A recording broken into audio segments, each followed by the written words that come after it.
প্ৰশ্ন নং 1 মাধৱদেৱৰ জন্ম ক'ত আৰু কিমান চনত হৈছিল? উত্তৰটো হৈছে 1489 খ্ৰীষ্টাব্দত উত্তৰ লখিমপুৰ নাৰায়ণপুৰ অঞ্চলৰ ৰঙাজান আৰু কাছিকটা নৈৰ মাজত অৱস্থিত লেটেকু পুখুৰীৰ পাৰত হৰসিঙা বৰাৰ ঘৰত। প্ৰশ্ন নং 2 মাধৱদেৱৰ আখ্যানমূলক গ্ৰন্থকেইখনৰ নাম কি? উত্তৰটো হৈছে আদিকাণ্ড ৰামায়ণ আৰু ৰাজউই কাব্য। প্ৰশ্ন নং 3 মাধৱদেৱৰ তত্ত্বমূলক গ্ৰন্থকেইখনৰ নাম লিখা। উত্তৰটো হৈছে নামঘোষা, জন্ম ৰহস্য, ভক্তি ৰত্নাৱলী আৰু নাম মালিকা। প্ৰশ্ন নং 4 মাধৱদেৱে ৰচিত নাট কেইখনৰ নাম লিখা। উত্তৰটো হৈছে অৰ্জুন ভঞ্জন, চোৰ ধৰা, পিম্পৰা গুচোৱা, ভূমি লেটোৱা, ভোজন বিহাৰ, ব্ৰহ্ম মোহন, ৰাস ঝুমুৰা, ভূষণ হৰণ আৰু কোটৰা খেলা। প্ৰশ্ন নং 5 চৰিত পুথি মতে নিসিংহ যাত্ৰা, গোবৰ্ধন যাত্ৰা, ৰাম ভাওনা নাট কোনে ৰচনা কৰা? উত্তৰটো হৈছে চৰিত পুথি মতে নাটকেইখন সুন্দৰীতেৰে থাকোঁতে মাধৱদেৱে ৰচিত। প্ৰশ্ন নং 6 ৰাজউই কাব্যখনি ভাগৱতৰ কিমান স্কন্ধৰ পৰা কিমান শ অধ্যায়ৰ ভিতৰত থকা কাহিনীলৈ ৰচিত? উত্তৰটো হৈছে ৰাজউই কাব্যখনি ভাগৱতৰ দশম স্কন্ধৰ ৬৯শৰ পৰা ৭৪শ অধ্যায়ৰ ভিতৰত থকা কাহিনীলৈ ৰচিত। প্ৰশ্ন নং 7 মাধৱদেৱৰ সাহিত্যিক জীৱনৰ কীৰ্তিস্তম্ভ কি? উত্তৰটো হৈছে মাধৱদেৱৰ সাহিত্যিক জীৱনৰ কীৰ্তিস্তম্ভ নামঘোষা। প্ৰশ্ন নং 8 মাধৱদেৱৰ কোনখন পুথিক হেজাৰী ঘোষা বুলি কোৱা হয়? উত্তৰটো হৈছে নামঘোষা। ইয়াত এহেজাৰ ঘোষা থকা কাৰণে পুথিখনক হেজাৰী ঘোষা বুলি কোৱা হয়। 9 নম্বৰ প্ৰশ্নটি হৈছে মাধৱদেৱৰ ভনীয়েকৰ নাম কি? উত্তৰটো হৈছে মাধৱদেৱৰ ভনীয়েকৰ নাম উৰ্বশী। 10 নম্বৰ প্ৰশ্নটো হৈছে মাধৱদেৱৰ ভনীয়েকক কাৰ লগত বিয়া দিয়া হৈছিল? আৰু উত্তৰটো হৈছে ৰামদাসৰ লগত বিয়া দিয়া হৈছিলে। 11 নম্বৰ প্ৰশ্নটো হৈছে মাধৱদেৱৰ ভাগিনীয়েকৰ নাম কি? উত্তৰটো হৈছে মাধৱদেৱৰ ভাগিনীয়েকৰ নাম ৰামচৰণ ঠাকুৰ। 12 নম্বৰ প্ৰশ্নটো হৈছে মাধৱদেৱ জয়গুৰু শংকৰ সৰ্বগুণাকৰ ভতিমাটি কি ভতিমা? উত্তৰ হৈছে গুৰু ভতিমা।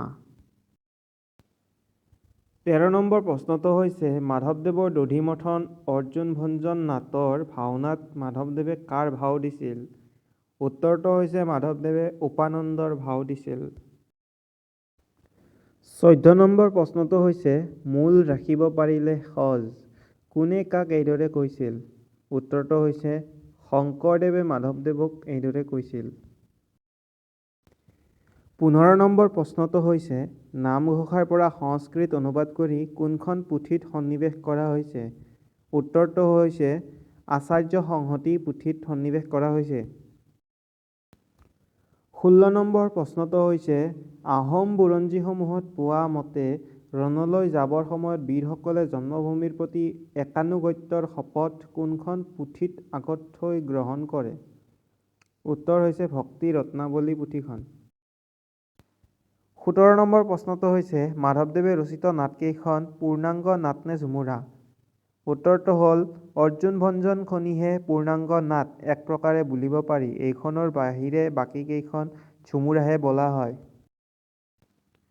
18 নম্বৰ প্ৰশ্নটো হ'ল মাধৱদেৱে কিমানখিনি বৰগীত ৰচনা কৰিছে?